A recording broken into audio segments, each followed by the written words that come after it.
평안하셨습니까?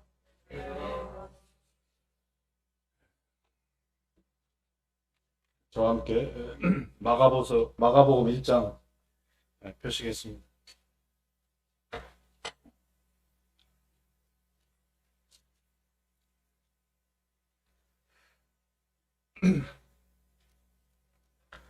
마가복음 1장 14절부터 20절까지 같이 읽도록 하겠습니다. 14절 시작. 요한이 잡힌 후 예수께서 갈릴리에 오셔서 하나님의 복음을 전파하여 이르시되 때가 찼고 하나님의 나라가 가까이 왔으니 회개하고 복음을 믿으라 하시더라. 갈릴리 해변으로 지나가시다가 시몬과 그 형제 안드레가 바다에 금을 던지는 것을 보시니 그들은 어부라. 예수께서 이르시되 나를 따라오라. 내가 너희로 사람을 낚는 어부가 되게 하리라 하시니 곧 그물을 버려두고 따르니라. 조금 더 가시다가 세베대의 아들 야고보와 그 형제 요한을 보시니 그들도 배에 있어 그물을 깁는데 곧 부르시니 그 아버지 세베대를 품꾼들과 함께 배에 버려두고 예수를 따라가니라.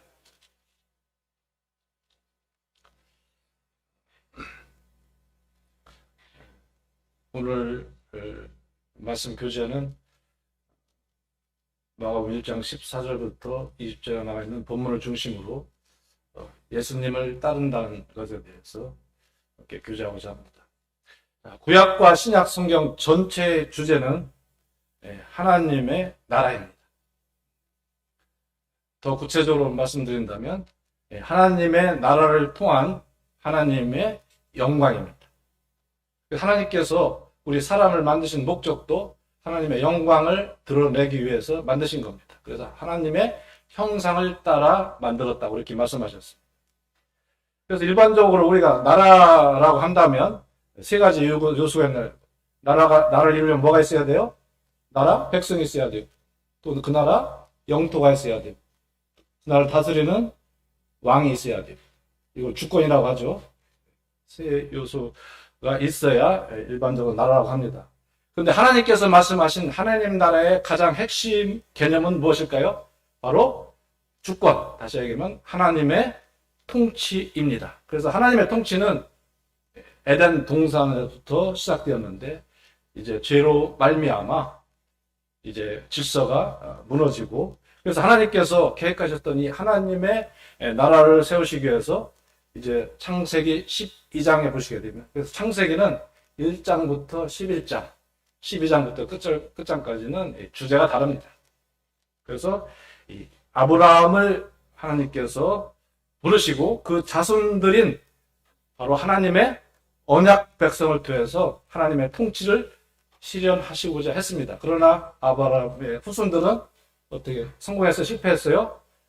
또 죄로 말미암아 실패하게 됩니다. 그래서 하나님께서 그 후에 어떻게 했어요?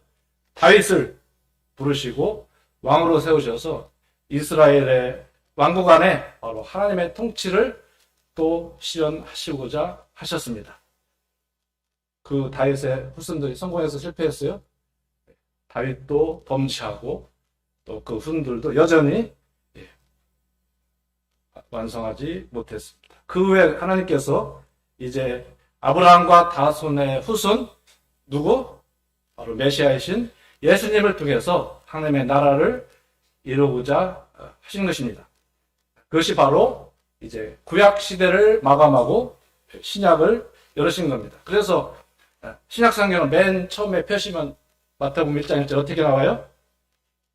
아브라함과 다윗의 자손 예수 그리스도의 계보라. 옛날 성경에는 세계라 이렇게 되어 있어요. 그렇게 해서 여신 거예요. 그래서 마태복음 6장에 주님께서 기도를 가르칠 때 어떻게 해요? 나라가 임하시오며. 그래서 지금 우리가 이제 말씀을 편 주님께서 이 땅에 오셔서 14절에 요한이 잡히신 후, 요한을 왜 언급했느냐? 이제 요한은 구약시대의 마지막 선지자. 구약시대를 마감하고 이제 새로운 시대. 자, 주님께서는 지금부터 2022년에 오신 분이에요. 그래서 구약 BC, 비포 크라이스트, 예수님 오시기 전의 시대와 이제 시대를 이제 다시 새로운 시대로 여셔서 주님이 이제 등장하셔서 요한의 시대는 이제 거하고 이제 주님께서 오셨는데 맨 처음에 하신 말씀이 뭐예요? 회개하고 복음을 믿으라. 때가 찼다고 했어요. 때가 찼다는 게 뭐냐? 바로 하나님의 나라가 임했다 그 말입니다. 자, 이 시대를 우리가 구분할 때 코로나 전과 코로나 후로 나눠요. 저는 요즘에 또 하나 나누고 싶어요. 러시아와 우크라이나 전쟁 전과 전쟁 후. 제가 다루고 있는 이 곡물 시장, 이것이 얼마나 급변하는지 금년에 벌써 가격이 3번 올랐어요. 그리고 이번 달 아니면 다음 달에 또 오릅니다.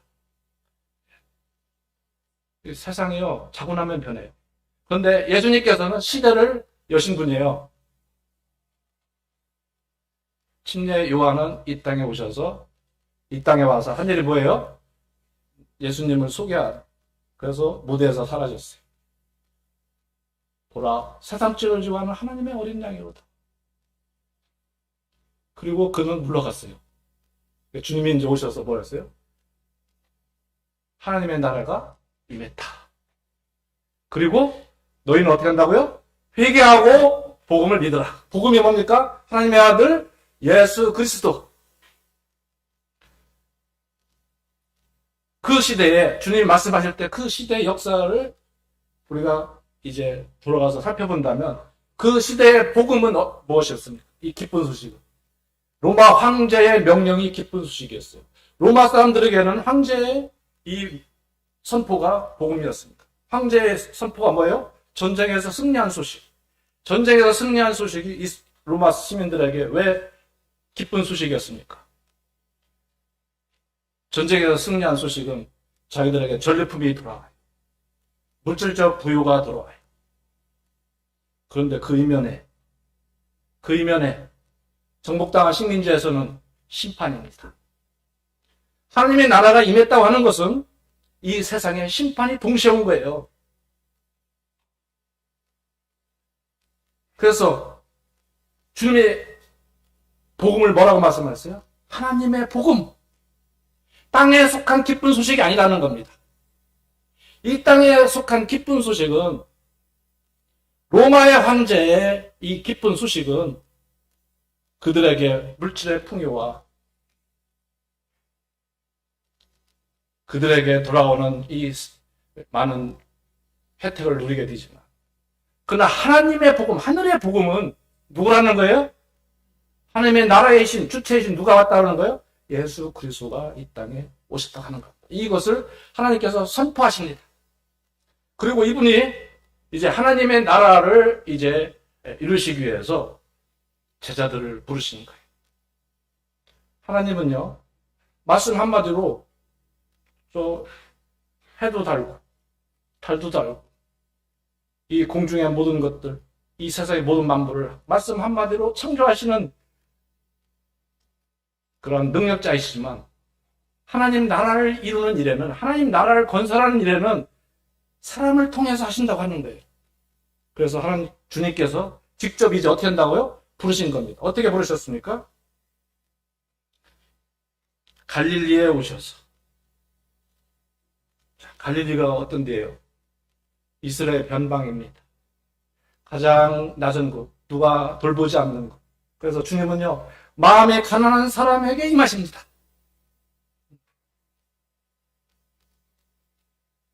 우리가 지난주에 중풍병자 걸린 그 사람이 예수 그리스도에게 가고 싶었지만 갈 수 있었어요? 없었어요? 갈 수가 없었습니다. 걷지를 못하니. 그래서 그 친구를 네 사람이 들것을 매달고 와서 지붕을 뜯어서 내렸어요. 주님이 누구의 믿음을 봤다고 했습니까? 중풍병자의 믿음을 봤다고 하시지 않았어요. 그 네 사람의 믿음을 봤다고 했어요. 무엇을 봤다고 하는 거예요? 그들의 간절한 마음, 가난한 마음, 이 예수 그리스도가 아니면, 이분이 아니면 내 친구의 병을 고칠 수 없다. 이런 간절한 마음이 있었다고 하는 거예요. 그것을 주님이 보셨다고 하는 겁니다. 이 시대에 주님께서 우리를 보좌하시는 것도 바로 그런 가난한 마음, 애통하는 마음, 상한 심령을 주님이 우리를 찾고 계신다고 하는 겁니다. 주님께서 이런 가장 낮은 곳에, 이 갈릴리 지역은요, 사마리아 지역처럼 취급받은 곳이에요. 그 지역에. 그런데 주님이 여기에서 복음을 시작하시면서 어디에서 끝맺죠?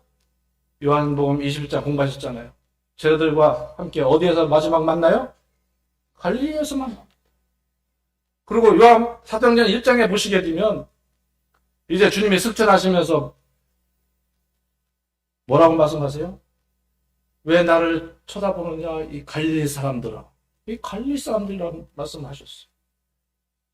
우리 성도 여러분, 이 세상에 천한 것이 주님에게 천하지 않습니다. 그래서 주님 앞에 우리가 어떤 자가 되어야 되는지 다시 한번 배우게 되면서 주님께서 이제 갈릴리에 오셔서 하나님의 복음을 전파하시면서 이제 때가 찼고 하나님의 나라가 가까이 왔으니 회개하고 복음을 믿으라. 그래서 이제 하나님의 나라를 확장하고 이루어 나가시는 데 있어서 먼저 이제 12제자를 부르셨는데 오늘의 본문에는 몇 명을 부르세요? 4명을 부르십니다. 그래서 첫 번째 예수님을 따른다는 것이 무엇이냐? 바로 그분의 통치를 받는 삶입니다. 그러니까 우리의 생애가, 우리 남은 생애가 다 예수님 쫓아가는 삶이에요. 주님이 우리를 부르셨어요. 주님을 따른다고 하는 것은 첫 번째 우선순위가 뭐냐? 그분의 뭐라고요? 통치를 받는 겁니다. 너희는 먼저 그의 나라와 그의 일을 구하라. 이 말씀이 무슨 말씀이에요? 그의 나라를 구하고 그의 일을 구하라. 마가복음에서는 그 나라를 구하라. 무슨 말씀이에요? 그분의 통치를 받으라는 것. 그래서 먼저 통치를 받기 위해서는 어떻게 해야 돼요? 하나님 나라의 백성이 되어야 됩니다. 그래서 주님께서는 우리 죄인들을 부르시기 위해서 뭐라 했어요? 인자가 온 것은 섬김을 받으려 함이라. 도리어 섬기려 하고 많은 사람의 뭘로? 대속물로 주려 하심이라. 주님께서 우리 백성 삼으시고 당신께서 친히 나무에 달려 이제 죄인 대신, 우리 대신 십자가에 못 박혀 죽으심으로 말미암아 그 피가 우리 를 속하게 되었고 이제 부활하사 이제 우리를 의롭다 하셔서 우리를 하나님 백성 삼을 수 있는 그 길을, 그 조건을 열어주신 거예요. 이제 주님께서 말씀하셔요. 뭐라고 말씀하셨다고요? 나를 따라오라. 이것은요, 일방적인 부르심이에요. 이 주님은 하나님이시기 때문에 하나님의 주권에 의해서 부르신 거예요. 우리 이스라엘 역사를 한번 보자고. 하나님이 아브라함을 부르실 때 아브라함의 동의를 받았어요? 안 받았어요? 떠나라. 네 친척 아비집을 떠나서 내가 지시한 땅으로 가라. 그래서 아브라함이 어떻게 따라갔다고 되어 있습니까? 어떻게 따라갔다고 되어 있어요? 말씀을 쫓아 따라갔다고 되어 있어요. 내비게이션 보고 따라간 게 아니고 말씀을 따라. 말씀이 내비게이션이에요. 다윗을 부르실 때 어떻게 불렀어요? 다윗이 양치기 할 때 주님 일방적으로 부르신 거예요. 내가 네 자손을, 네 씨를 통해서 내가 나라를 이루겠다.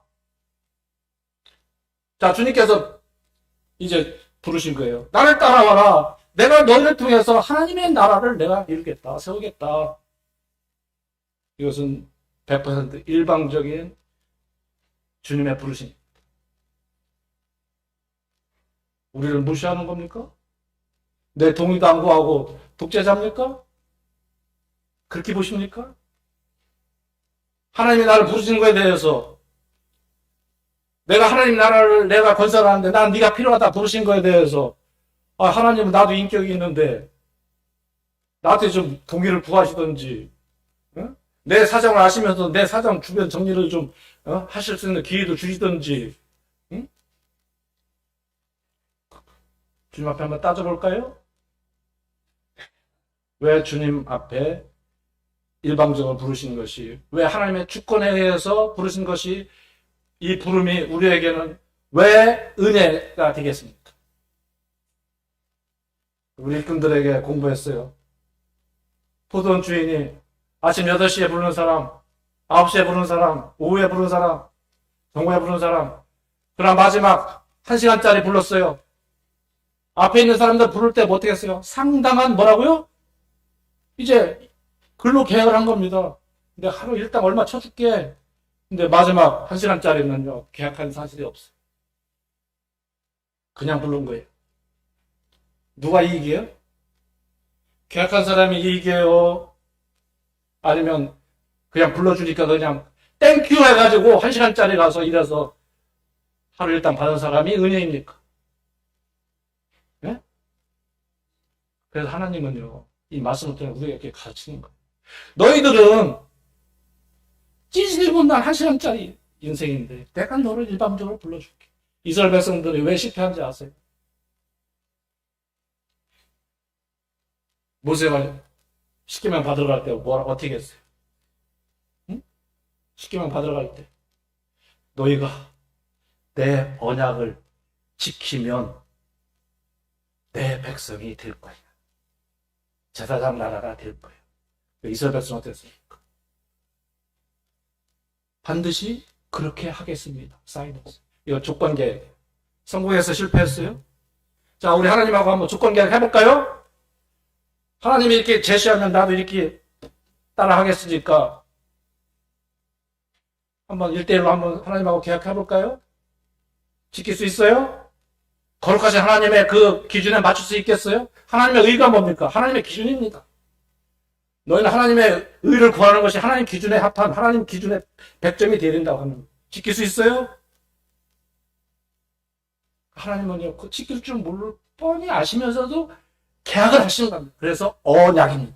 그래서 성경은 모든 게 언약이에요. 계약 관계예요. 우리 하나님과 우리 사이의 언약 관계입니다. 누가? 하나님께서 일방적으로 말씀하시고 일방적으로 사인하시는 거예요. 그리고 우리가 지키지 못해도 어떻게 해요? 그 약속을 지켜가십니다. 지금까지 하나님이 우리에게 안 지키시고 있으면 한번 나와보세요. 저는 이 말씀을 공부하면서 주님 앞에 너무 감사합니다. 찌질이 못난 자, 제대로 한번 약속 한번 못 지키는 자, 그래도 하나님께서 저 같은 자를 불러주셨어. 하나님을 나라를 세우는데 네가 필요하다고 하시니 어떻게 하겠어요? 그저 감사하고 감지덕자 가문의 영광인 줄 알고 따라가는 겁니다. 우리 성도님들 하나님 나라 일을 위해서 필요하다고 부르시는데 어떻게 대답하실까?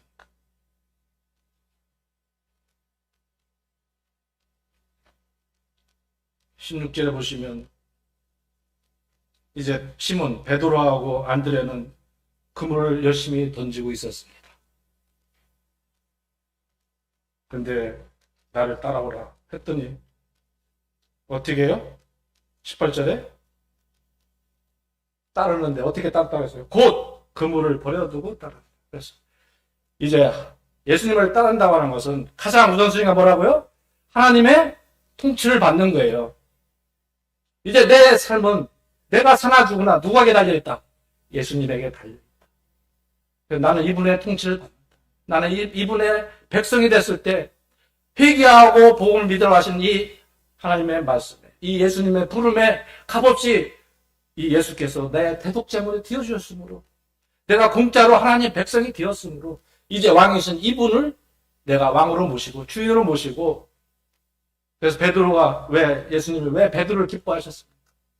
너는 나를 누구라고 하느냐 할 때 베드로가 뭐라고 했어요? 주는 그리스도십니다. 마태복음에서는 주는 그리스도의 하나님 아들이라고 했지만 마가복음에서는 주는 그리스도십니다 이렇게 고백을 했어요. 당신 나의 왕이십니다. 예수님 오케이 나를 따라. 우리 성도님들 한번 고백하자고. 베드로와 똑같은 고백을 한번 해보시자고. 한번 따라하겠습니다. 주는 그리스도시요. 한번 해병은 영원한 해병이요. 한번 주인은 영원한 주인입니다. 주님은 그래서 만족해 하셨어요. 이것을 알게 하는 누구라고요? 하늘에 계신 아버지입니다. 우리 구원받은 것이 오늘 큐티에 야고보서 1장 18절 우리를 첫 열매가 되게 하시려고 무엇을 쫓아? 진리의 말씀으로 우리를 낳으셨느니라. 말씀으로 우리를 낳아주셨기 때문에 아브라함의 말씀을 쫓아 주님을 따른 것처럼 우리도 이제 왕이신 주님의 말씀을 쫓아 따라가는 겁니다. 첫 번째 예수님을 따른다는 것은 뭐라고요? 그분의 통치를 받는 삶입니다. 이제 예수님을 따른다는 것은 또 하나 무엇이 있느냐면 여기 보니까 이렇게 말씀하셨어요. 18절에 곧 그물을 버려두고 따르자. 이때 베드로나 요한은 부자였을까요? 가난했을까요? 어부고라니까 못 배운 사람, 천한 직업 그러다 보니까 가난이 찌들어가지고 그냥 먹고 살 게 없어서 퍽퍽하게 살다고 이렇게 생각하는데 아니에요. 그 당시에 배를 가지고 있으면 부자예요. 또 심지어 종들도 있었습니다. 20절에 보면 품꾼들과 함께 배에 버려두고 예수를 따라가니라 했어요. 배도 버려두고 그물도 버려두고 따라가는데 품꾼들도 버려두고 집에 종업원이 있었다 그 말이에요. 어떤 사람이 저보고 그럽디다. A라는 분하고 B라는 분이 있었어요. 제가 만나면 다 사장이라고 해요. 진짜. 그래서 B라는 분을 만나가지고 A라는 사장이 만나고 왔습니다. 그랬더니 그분이 혼잣말로 이렇게 얘기합니다. 그게 무슨 사장이요. 종업원 있어야 사장이지 그러더라고요. 예. 종이 있었어요. 사장이었습니다. 근데 다 버려두고 따랐어요. 그래서 두 번째 예수님을 따른다는 건 뭐라고요? 더 좋은 것을 얻기 위하여 덜한 이익을 포기하는 삶입니다. 우리가 예수님을 따라가서 버린다 그러니까요. 이게 와닿지 않아요. 부모를 다 버리란 말이에요. 친구도 다 버리라는 말이에요. 집에서 살림도 하지 말고 그냥 무조건 교회 와서 살으라는 말이에요. 예, 헷갈려요. 예. 정리를 해드리겠습니다. 하나님의 가치를 안다면, 하나님 나라의 가치를 안다면 어떤 이익을 쫓아 우리가 살겠습니다. 전 장사하는 사람이에요. 네. 장사하는 사람 성경에도 나오죠. 물건 팔 때 뭐라고 해요? 이거 제일 잘하는 거짓말. 하나도 안 남기는데 어떻게 해서 장사해? 네. 남자 가는 장사죠? 맞습니까? 우리 성도님들 여기 교회 왜 오셨어요? 오늘 왜 희중 가운데 왜 예배 드리고 왔어요? 손해보자고 오셨습니까? 손해보려고 오신 분 한번 손 들어보세요. 손해보려고 오신 분들 안 오셔도 돼요. 우리 사랑교회는요, 인생 손해보면서 살아라고 하지 않습니다. 성경에 그런 얘기 없어요. 이익을 보자고 해서 오는 겁니다. 하늘나라에 보화를 쌓기 위해서 보자고 하는 겁니다. 우리 금요일날 말씀 배웠죠? 누구에게 지혜를 배우라고요? 계매에게 지혜를 배우라. 겨울을 나기 위해서 개미는 부지런히 일합니다. 모아야 돼요. 우리가 하나님 나라에 가서 우리 빈손으로 가서 살 수가 없어요. 하나님 앞에 이제 보화를 쌓아야 돼요. 재물을 쌓아야 됩니다. 자, 이익을 남기기 위해서 하는 거예요. 여러분 재산, 돈 다 손에 들고 다닙니까? 은행에 맡기고 살잖아요.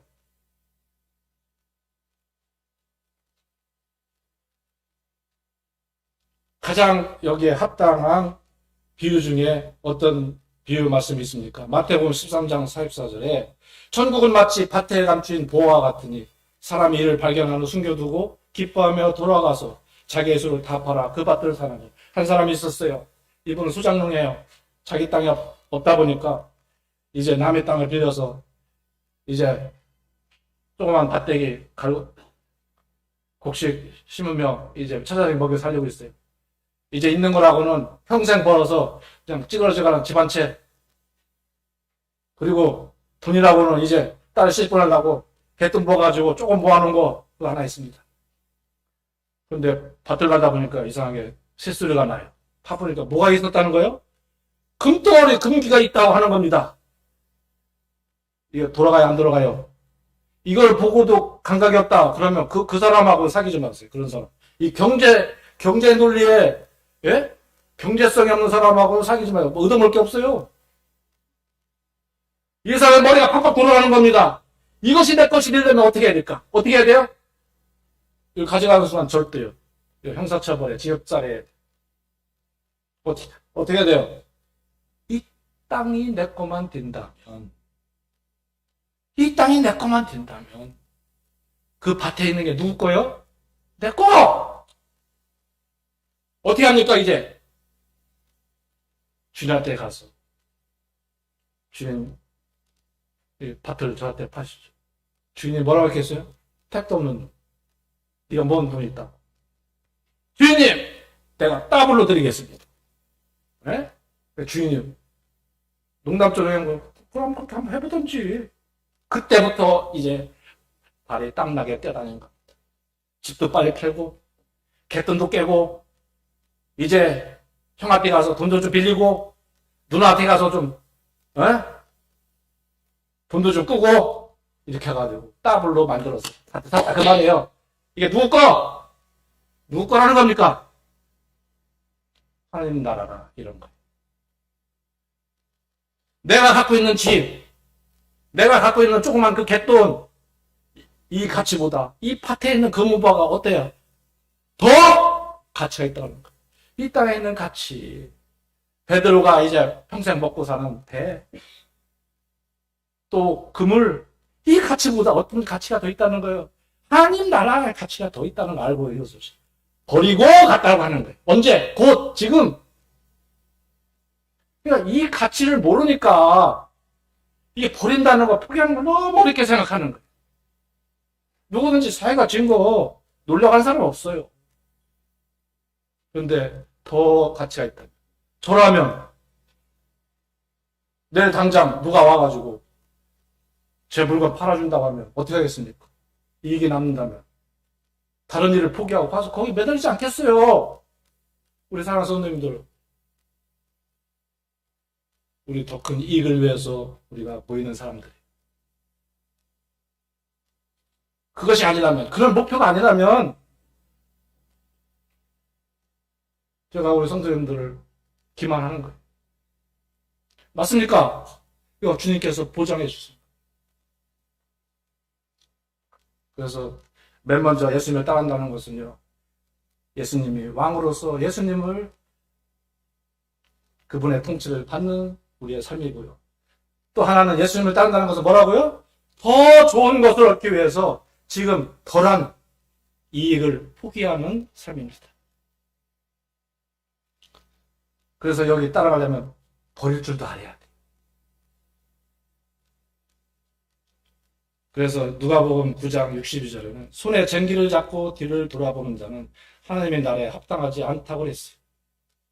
뒤돌아보지 마세요. 우리 제자훈련에는 어떤 비유가 되어 있어요? 걷는 다리는 돌아가지 않게 어떻게 한다고요? 다리를 끊는다고 그랬어요. 누가복음 17장 32절에 뭐라 했어요? 롯의 철을 기억하라고 했어요.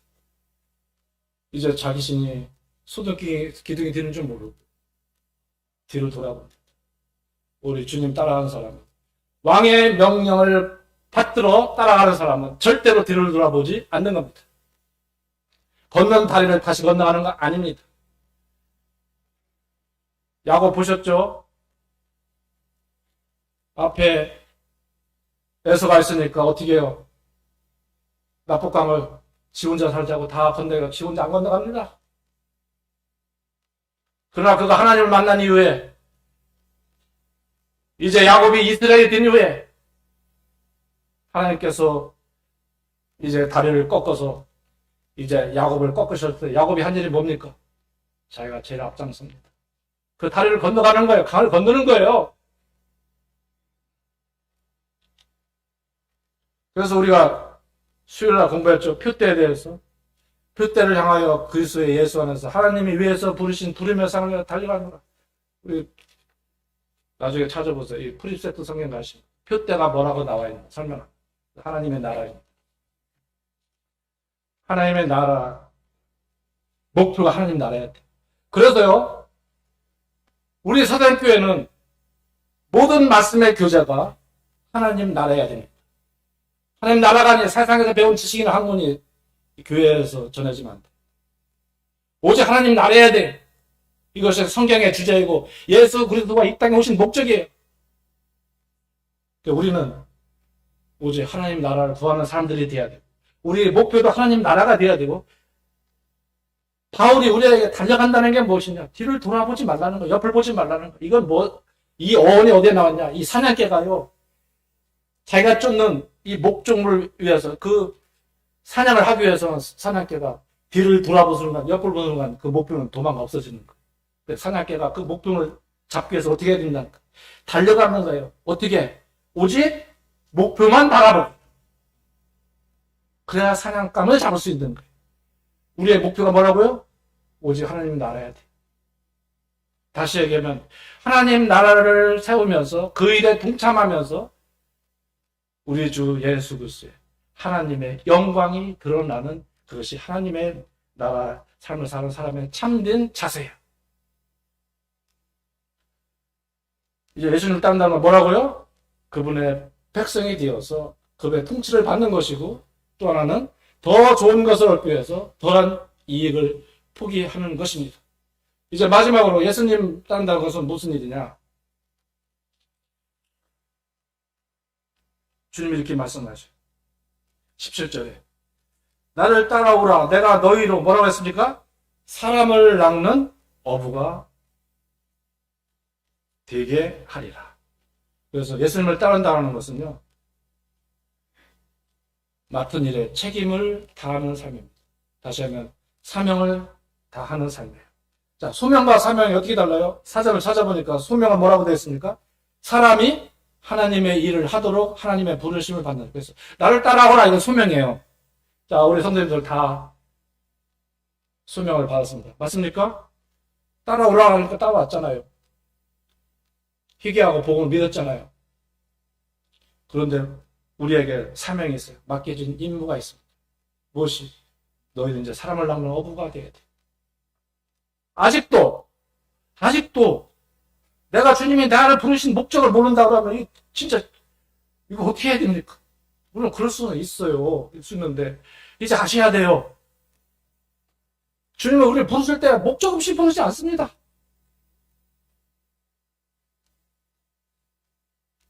다 부르신 목적이 있어요.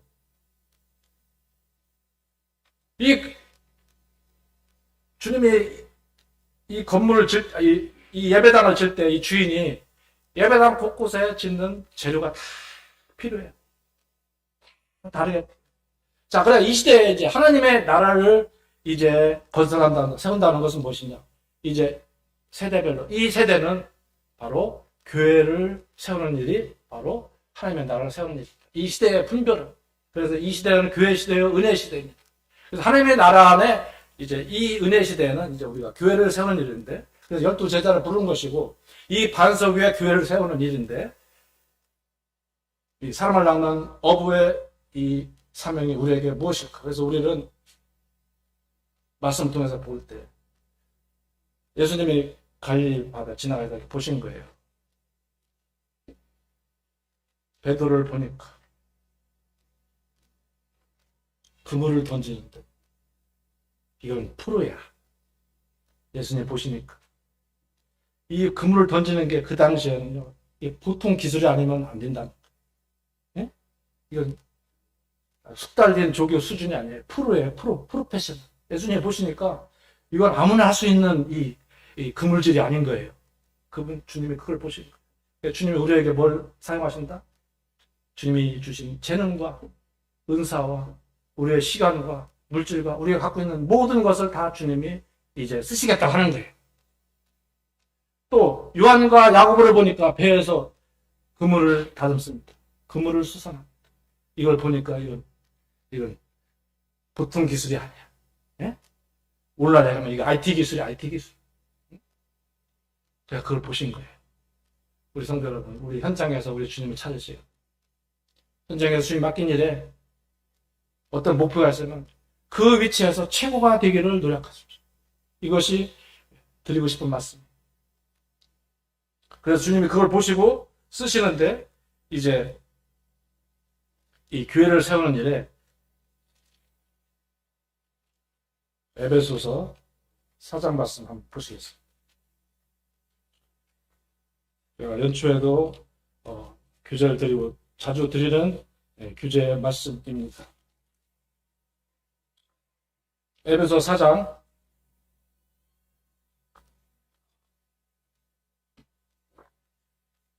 11절. 그가 어떤 사람은 사도로, 어떤 사람은 선지자로, 자, 사도와 선지자 시대는 이미 지났습니다. 그리고 이 시대에 이제 새 은사가 이제 크게, 여러 은사가 있습니다만 이제 세 대분류로 나누는 거예요. 어떤 사람은 복음 전환자로, 어떤 사람은 목사, 그래서 목자를 얘기합니다. 목사, 교사. 자, 복음 전해야죠. 생육해야죠. 구원받는 열매가 있어야 하나님의 백성을 삼아야 이제 하나님 나라가 이루어지죠. 교회가 되죠. 에클레시아, 세상에서 불러낸 사람들이 모여야 되죠. 복음 전하는 사람이 있어야 돼요. 어떤 사람은 목자가 있어야 돼요. 목자가 어떤 일을 합니까? 어디에 가서 이 양들을 꿀을 먹여야 되는지 초지를 알아야 돼요. 이 광야는요, 목자의 노력 없이는 양들을 들판내는 순간 다 일에 잡혀먹는 거예요. 악한 짐승을 여기서 보호해야 되죠. 밤에 추위와 낮에 그 더위를 피할 수 있게 보호해줘야죠. 지켜줘야 돼요.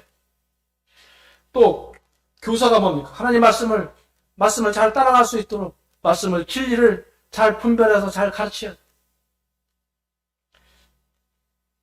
제가 연초에 말씀드렸어요. 제 남은 주님 섬기는데 목표가 있다면 이제 5년 내, 수년 내에 이 새 은사가 이 교회 가운데 나타나는 겁니다. 우리 젊은 세대들이 균형 있게 이 복음 전하는 일과 또한 목자와 이 교사의 은사가 이제 균형 있게 드러나는 것입니다. 자, 12절. 이는 성도를 온전하게 하여 봉사일을 하게 하며 그리스도의 몸을 세우려 하십니다. 자, 그리스도의 몸을 세우는 것이 하나님의 나라를 세우는 일입니다. 교회를 세우는 일입니다. 자, 그러면 이 은사를 우리 지체는 어떤 일을 하냐? 성도를 온전하게 한다. 믿음의 주 온전케 하시는 주님을 바라보고 우리를 온전케 하시는 주님이신데 이런 은사를 활용해서 성도들을 온전케. 온전한 게 뭐예요? 성숙한 자. 주님 어린아이 쓰지 못해요. 자, 주님이 우리를 언약 백성을 삼으시는데 종은 계약하지 않습니다. 하갈의 이스마엘은요, 하나님의 백성이 될 수가 없었어요. 유업을 받을 수가 없어요. 상속받지 못해요. 유명한 얘기 하나 해드릴까요? 우리나라 최초 근로자로 들어가서 회장이 된 사람이 누구죠? 회장은 오너가 돼야 되는데 회장 자리에 오른 사람이 하나 있었어요. 누구예요? 이명박 전 대통령. 이분이 현대 이분 자서전 읽어보면요, 배울만 해요. 배울 게 있어요. 대통령으로서 실패 성공했다. 난 그런 거 잘 모르고요. 근데 이분이 은퇴할 때 어떻게 한지 아십니까? 정주영 회장을 찾아갔습니다. 그때 명예회장이에요. 저 인천제철 저한테 주십시오. 제가 거기서 남은 생에 거기서 사업하며 보내겠습니다. 줬을까요? 안 줬을까요? 퇴직금만 주고 말았습니다. 이명박 씨가 나오면서 뭐라고 할게요? 나는 현대의 일개 근로자였다. 아들에게 주지 종업원한테 주지 않습니다. 하나님이 우리 유산을요, 우리 유업을요, 우리 하나님의 백성, 하나님의 자녀에게, 우리에게 주시지 종에게 이스마엘에게 주지 않아요. 제가 왜 이 얘기를 하느냐? 하나님의 유업을 이으려면 하나님의 일을 해야 되는데 이제 자격은 얻었는데 일하는 게 없으면 받을 게 없잖아요. 일하는 게 있어야 받지. 예? 믿음의 주요 우리를 온전케 하시는 하나님 앞에 부르신 부름의 상이 있어요.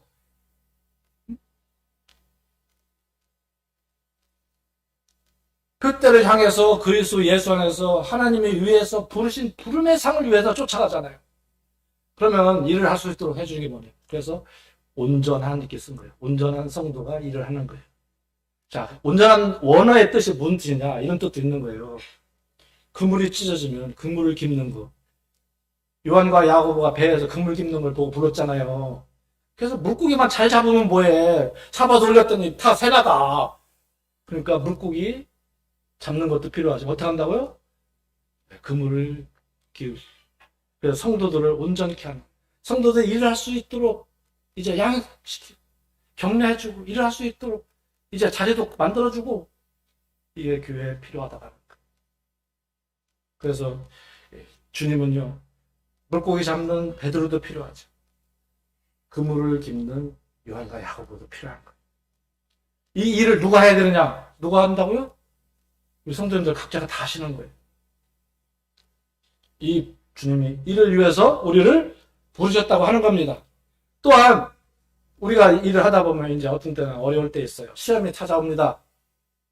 그래서 갈라디아서 6장에 보시면 너희 짐을 서로 지라고 했어요. 무거운 짐은 같이 지야 가벼워요. 그런데 갈라디아 6장 5절에 짐이 다른 의미가 있습니다. 각각 자기의 짐을 지라. 이때 각각 자기 짐을 책임을 다하라 그 말이에요. 자기 몫은 자기가 해야 돼요. 내가 안 하면 누가 힘들어요. 옆에 다른 성도가 짐을 져야 됩니다. 그래서 자기의 짐은 자기의 책임은 자기가 다 해야 되고요. 무거운 짐은 함께 지는 겁니다. 그래서 예수님을 따른다는 것은 맡은 일에 우리가 책임을 다하는 거예요. 이것이 주님을 따라가는 사람들의 이제 당연히 해야 할 예수님을 따른다는 것은 바로 하나님의 나라를 세우는데 바로 온 성도들이 함께하는 삶입니다. 그래서 한마디로 말씀드린다면 예수님을 따른다는 것은 하나님의 나라를 세우는데 함께하는 삶입니다. 자, 마지막 정리하겠습니다. 우리는 우선순위가 뭐라고요? 너희는 먼저 그의 나라와 그 의를 구하라. 그러면 이 모든 것은 너에게 더하시라. 하나님 나라를 세우는데 하나님 앞에 통치를 받게 되면 이제 너희가 먹고 마시는 그 일은 내가 책임져 준다는 거. 모르겠어요. 저도 이제 은퇴 후에 무엇을 해야 할 것인가? 이제 사업을 정리하면 무엇을 할 것인가? 이게 고민이 솔직히 많아요. 근데 늘 주님 말씀이 저를 위로하시는 겁니다. 상호야, 너 내가 굶겼냐? 아니요. 한 번도 안 물어봤습니다. 싹 따져 본 적 없습니다. 그렇지. 근데 왜 염려하지? 이게 시험을 하네요. 그래서 내가 책임져 줄게. 말씀이 그러하더라고요. 말씀. 내일은 뭐가 염려한다고요? 내일이 염려한대. 그리고 우리는 성경은 그래서 성경은 이 성경의 주인공은 그래서 내가 아니에요. 우리는요, 이 성경을 읽을 때 나를 중심으로 볼 수 있어요. 응? 그래서 나의 구원을 위해서 또 한 인물이 어떻게 성공했는지에 대해서 관심이 많아요. 그런데 실제는 하나님이 한 사람을 선택해서 하나님의 나라를 이루어 나가시는 그 영광을 어떻게 나타난지에 본다면 우리가 이제 성경을 읽는 태도와 자세가 바뀔 거예요. 이제 결론적으로 얘기한다면 하나님께서는 예수 그리스도를 통해서 이제 우리를 불러주셔서 나를 따라오라고 말씀하시고 일방적으로 맺은 이 계약, 다시 하면 이것은 은혜의 계약이에요. 사랑의 계약입니다. 우리를 사랑하시기 때문에 일방적으로 불러주신 거예요. 그래서 우리는 그분을 사랑하기 때문에 따라가는 거예요. 그리고 이 세상의 덜한 가치보다 저 하나님 나라의 더 높은 가치, 고상한 가치를 위해서 이제 내려놓고 포기하고 그분을 따라가는 겁니다. 이제 뒤를 돌아보지 않냐고. 사냥개가 사냥물을 향해서 좌우 살피지 않고 맹렬하게 따라가는 것처럼 한 목표를 향해서 우리들이 함께 이 길을 같이 가시게 되기를 바라는 마음으로 교제를 드렸습니다. 마치겠습니다.